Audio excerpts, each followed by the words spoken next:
This is your narrator, the Man in Black. Again about to introduce tonight's Columbia program, Suspense. The story is The Pit and the Pendulum by Edgar Allan Poe. The adaptation by John Dickson Carr. Our guest is the distinguished American actor, Mr. Henry Hull, who plays the part of a prisoner of the Spanish Inquisition.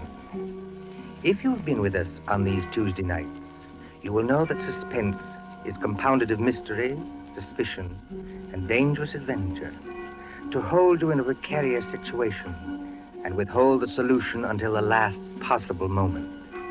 And so it is with The Pit and the Pendulum and Mr. Hull's performance. We again hope to keep you in suspense. And now, The Pit and the Pendulum.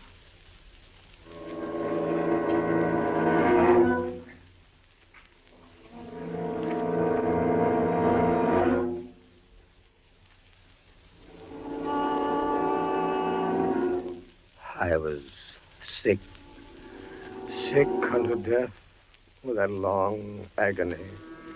And when at length they unbound me and I was permitted to sit, I felt that my senses were leaving me.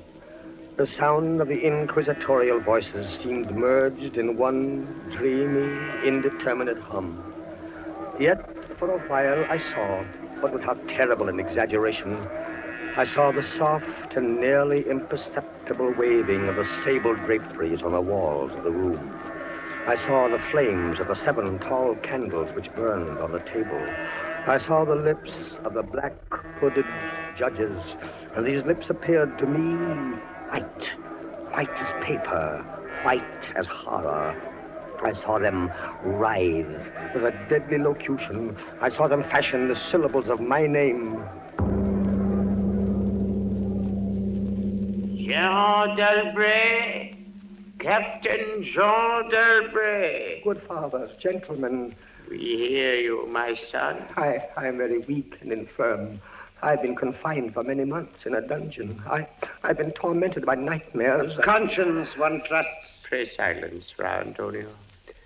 Even now, I have no knowledge of where I am or to whom I may be speaking. You are speaking to me, my son. I am Fra Pedro de Espela, prior of the Dominicans of Segovia and Grand Inquisitor of all Spain. Is this the court of the Inquisition? It is. Oh, then God help me. He will help you, my son, if you trust him. But I am a French officer. That is true. A soldier and creature of the arch-fiend Napoleon Bonaparte. But a French officer nonetheless. A prisoner of war. By what right do you try me in this court? Let the clerk read the charges against this prisoner. Pray silence while the clerk reads the charges. The charges against the prisoner are as follows. Imprimis, that he is one Jean d'Albret, a captain of artillery in the army of Bonaparte, so-called Emperor of the French. This means nothing, as the prisoner says. It is no crime. Proceed. Item, that on the 4th day of September in the year of our Lord 1808, that said Jean d'Albret did wed, espouse, and marry the most noble lady, the Doña Beatriz Valdez, niece of and ward of the illustrious... One moment. Your Excellency spoke. Fra Antonio, was any cheat employed to trap this girl into marriage against her will? No, we have no actual evidence of any cheat. Was the girl of age? I believe so. Then wherefore is the prisoner here? This marriage was a deplorable thing, if you like. Bonaparte himself is almost at the gates of Madrid. His general, Lasalle, menaces our city of Toledo itself. But lawful marriage, however regrettable, is no sin or crime. There are other matters in the indictment, I think. Then continue, but give us nothing that is not material. Item, that on the 12th of October 1808, the said Jean d'Albret, being in command of a 5-gun battery of light artillery, did direct the fire of his guns against the Holy Church of St. Martha the Innocent. What? And thereby of his wicked malice destroyed that church utterly. Captain d'Albret, is this charge true? It is, yes. You admit it? Good father, hear what I have to say. The church blew up, I think. Would you boast of your sin, young man? It blew up because it was stored with kegs of gunpowder for your army. I had every right to fire on it. And that is all the defense you have to make? I tell you, I had every right to fire on it. By military law, there was... Is military law above God's law? I don't know. I did my duty, that's all. Long live the Emperor! Captain Dalbray, mark what I say. No man, however great his heresy, is ever condemned to be burnt in the fire. Fire! The fire. If he first recant and acknowledge the error of his ways. But for you, Jean d'Albret, there can be no mercy, no pity, no atonement. The only sentence of this court can be death. Death. Yes. The secular or government arm to which we must release you has devised two ways of punishment in cases such as yours. You hear the tolling of the bell? I hear them. It is the procession of the condemned going to the auto da fe. Soon the yellow light of the flames will stream through the windows and flicker on floor and ceiling. Nunc et in hora mortis intuis manibus Domine. Most of those condemned out of mercy will be strangled before they are burned. It cannot be so with you, Jean d'Albret. You must die in one of two ways. Either with the direst of physical agony. A slow fire of green wood. Iced bandages about the head and the heart, so that the fire does not approach too quickly. Or else, Jean d'Albret, you must die in a certain other way. Have done with this. Pass your sentence and let me go. The law does not permit me to tell you now what this other way is. The sentence of this court, therefore. I had swooned. Yet still, I would not say that all of consciousness was lost. In the deepest slumber, no. In delirium, no. In a swoon, no. In death, no. Even in the grave, all is not lost. There are shadows of memory which tell us indistinctly of tall figures that lifted me and bore me in silence down, down, still down, until a hideous dizziness oppressed me at the descent into the earth. Then, as consciousness swam back to my wits, darkness, a stone floor, and darkness. Oh, Beatrice. Beatrice, my wife, Beatrice. Did you call me, Jean? Beatrice, was that you who spoke? Yes, Jean. You were here in the dungeons of the Inquisition. I am not really speaking to you, my poor Jean. I am only in your imagination. Am I mad, then? No. But your brain is fevered. You only think you hear me. No, I do. I hear you clearly. As clearly as I once heard you. In the little church near the Ebro where we were married. Yes. I destroyed that church, Beatrice. I had to. It was my commanding officer's order. I know, Jean. Be comforted.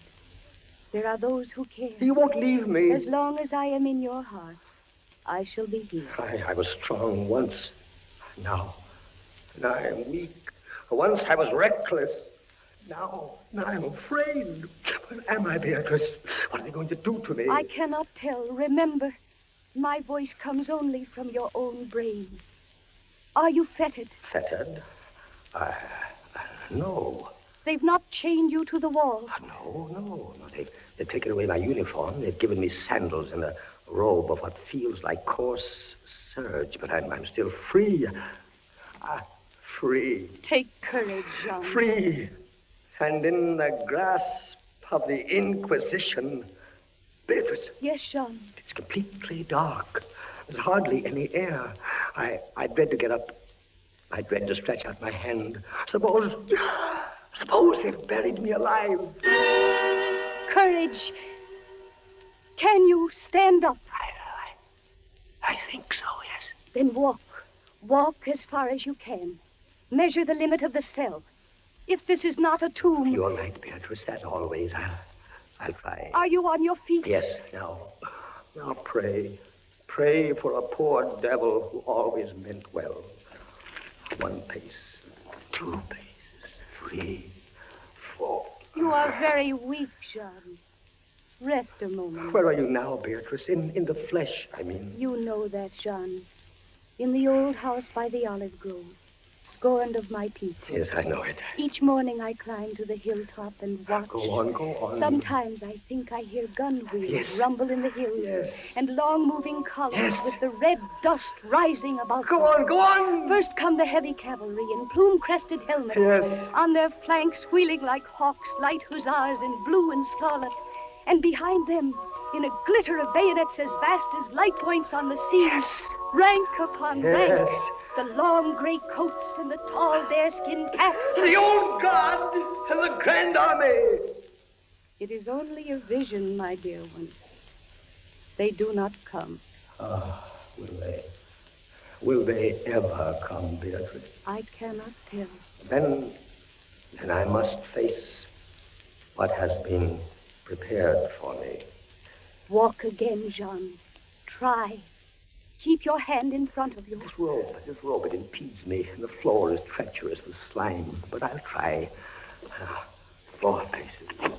5, 6, 7. It can't be a tomb. 8, 9. Look out!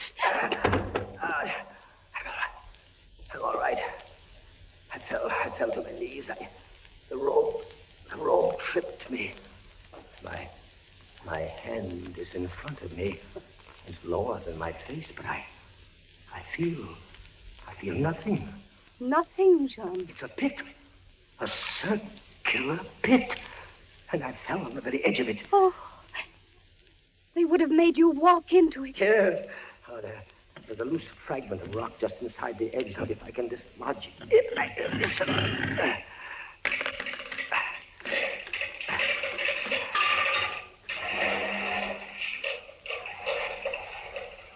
Water. There's something down there. Rats, it may be. Rats, yes, but something else. I heard it move. So did I. What is in the pit, Jean? I don't know. But you're saved. Saved, Beatrice. Saved from the Inquisition. My torture has been merely postponed.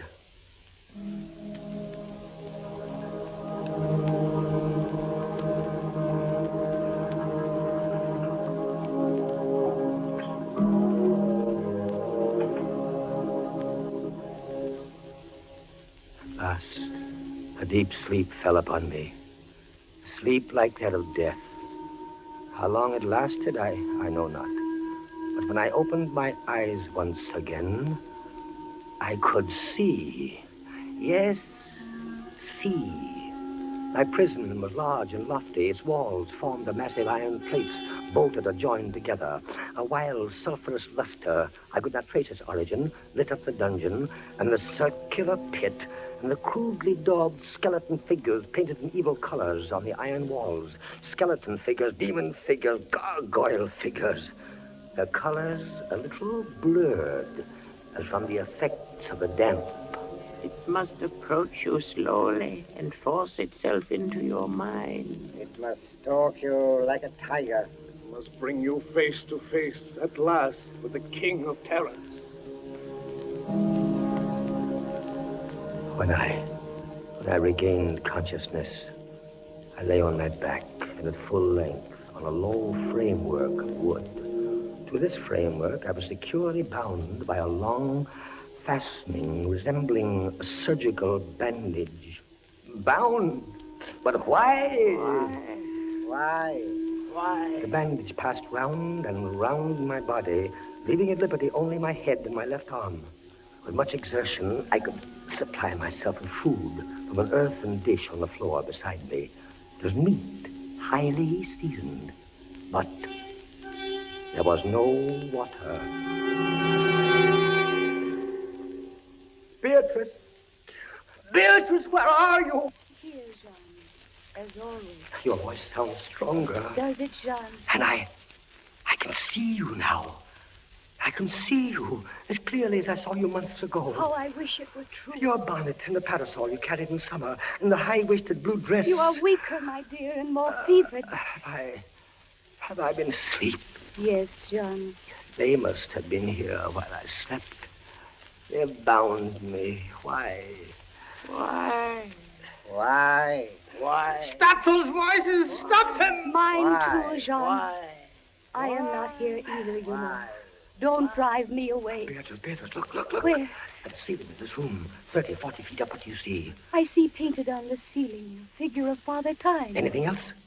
But Father Time carries no sign. No. He carries instead what looks like a gigantic pendulum from an ancient clock. About one thing, I swear I'm in my right senses. I saw that pendulum move. A painting cannot move. Yet I swear the pendulum did move. It swung a little back and forth, just like a real pendulum. Try not to trouble your brain. That pendulum is real. Beatrice, take care. Take care of what? You're not looking at the pendulum now. Take care of the rats from the pit. I see them. They're swarming out in dozens. You can see their eyes glitter. One of them ran across the hem of your dress. Did it, Sean? What did they want? They caught the scent of the meat in the dish beside But you. they'll not get it. Go away, you vermin! Move your hand above the plate, Jean. Move. Beatrice, where are you going? I can hardly hear you. You are sending me away, Jean. I sending you away. My poor loved one. You can't bear to see the rats running about my feet. Beatrice!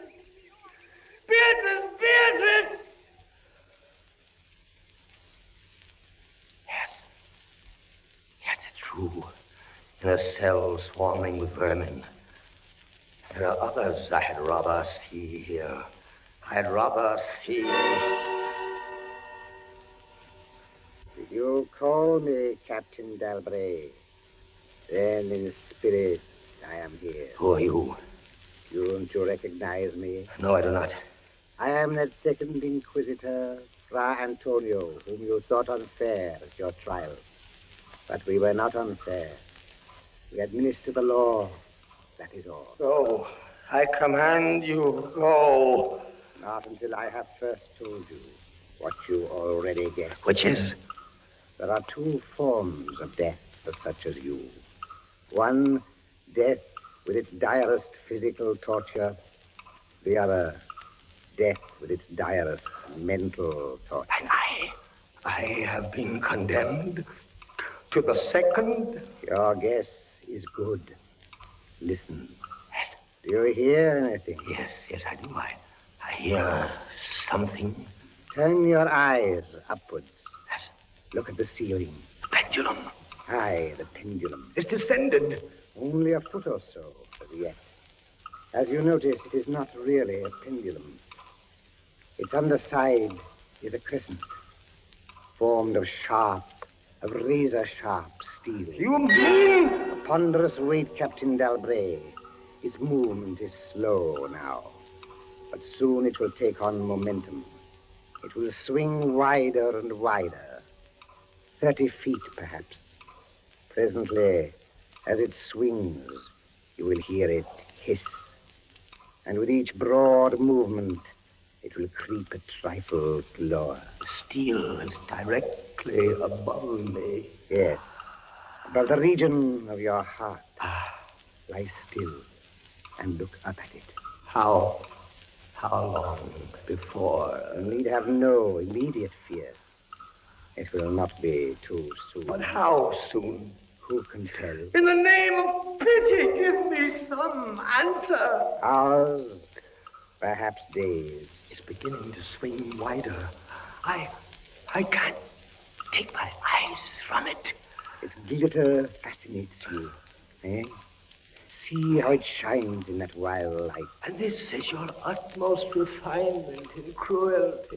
The law, Captain Dalbray, is never cruel. And now, still in spirit, I leave you to your meditations. It will not be too soon.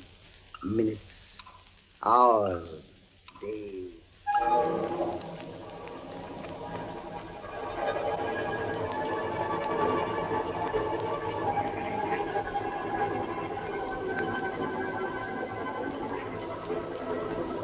Down, steadily down it crept.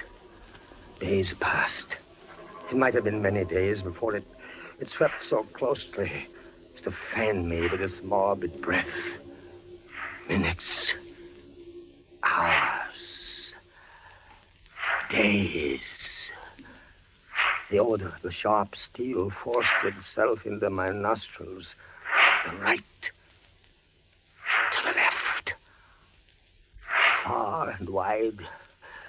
The shriek of a damned spirit.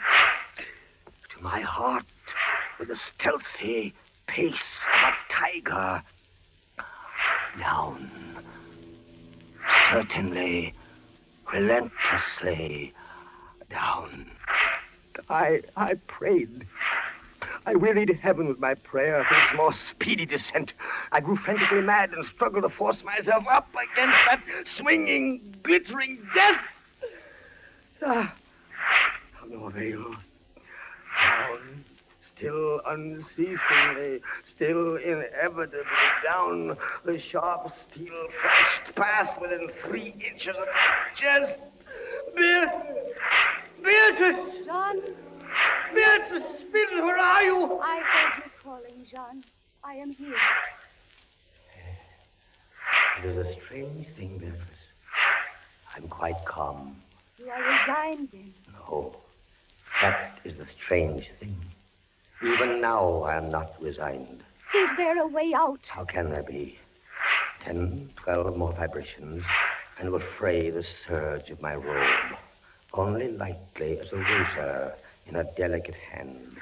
There will be many sweeps before it bites deep. No, I can't escape it. You kept me away from you, John. You locked me out of your thoughts. If I am here only in your thoughts, why should I fear the rats? The rats! You open your eyes and your eyes blaze. What is it? The rats! Do they still swarm here? Across the floor and over the meat platter. They have taken nearly all your food. Yes, of course, they're ravenous, and they have sharp teeth. Well... The meat is oily and spiced. If I take what remains of it, scatter, you vermin! And rub that meat from the bandages that hold me here. Try it, John, try. It may be too late. If I leave my body a fraction of an inch up. Try it, I tell you, try. Ah, but look, they scatter as soon as I do try. But they are watching you. I can see their eyes glisten. They're creeping back. Can I stand the rats crawling across me? Can the flesh barely... One of them has leaped on the wooden framework. Another follows. They're gnawing at the bandage. 7, 8 more sweeps of the pendulum. The bandage, give way. A little, lie still, Jean, lie still. 10, 12, a dozen rats now. Is death, I wonder, worse than this disgust? A dozen sharp knives could do no better. The bandage is loosened to ribbons. Now, if you move sideways, carefully, and drop to the floor. Ah, Beatrice, I can't move. My arms and my legs are numb. There is no power. The steel has sprayed your robe. A minute more will be too late. Try. Then, with all the strength that is in me, and all the hate that I bear my enemies... Free! A second time. Free! Jean. The pendulum stops. They are drawing it back up through the roof. Each move I make is watched. You never doubted. Yet with all they could do to you, they have failed twice. They will not fail. No more dallying with the king of terrors. What else can they do? I can't say. See how the rats gnaw in silence at that bandage. To what food, I wonder? But you escaped the pit. I escaped it once. Listen. What do you hear? A groaning. It's a grinding as of metal. It was only the cogwheels of the pendulum. I think not, Beatrice. Why not? It seemed to come from behind those iron-plated walls. It seems to shake the dungeon as a mill wheel might shake it. Stand up, my poor Jean. Get up off your knees. I can't, Beatrice. I can't endure anymore. The paintings on the walls of this dungeon, the skeletons and imps and devils, they seem different. They are different. The colors sharpen and grow bright. The demon's eyes glare. The skeleton hands outstretch. Don't you catch even yet the odor of heated iron? Heated iron? Beatrice, my darling, I have been much humbled. But I won't have you see me in tears. I order you to go. John, in the name of heaven. Beatrice. You're sending me away. Yes, John. in the name of heaven. Go.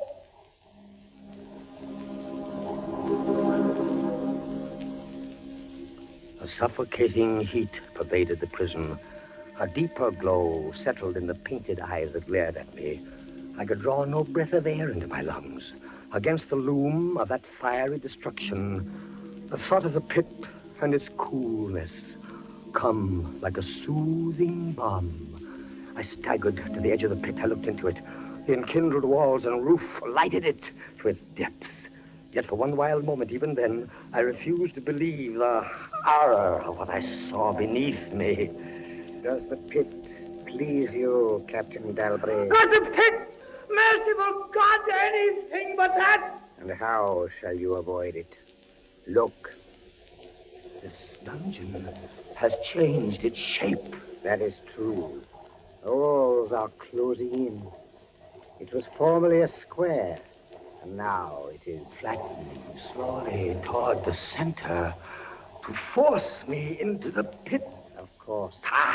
It'll force you along with me. Again, apparently you must be told, Captain Dalbray, that you are speaking only to your own sick fancy. I am not here at all. Farewell. And now closer and closer through the red burning walls, forcing me into the pit with a swiftness that left me no time for thought.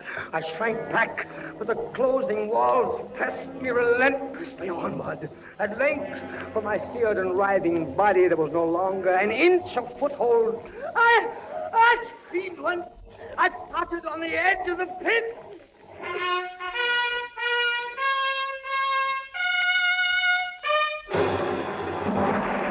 Fiery walls rushed back.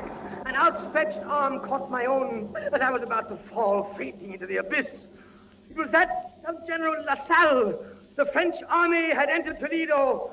The Inquisition was in the hands of its enemies. Vive la France!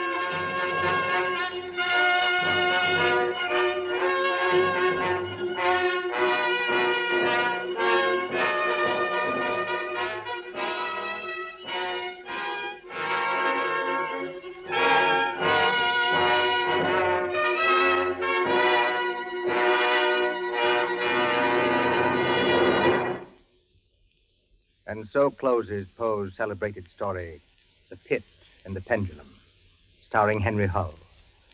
We invite you to another adventure of suspense next Tuesday at the same hour. Until then, this is the Man in Black saying good night.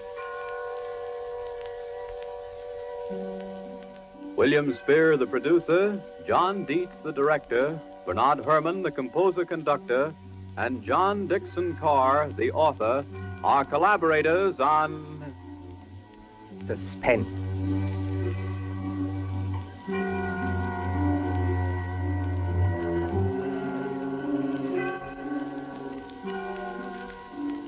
This is the Columbia Broadcasting System.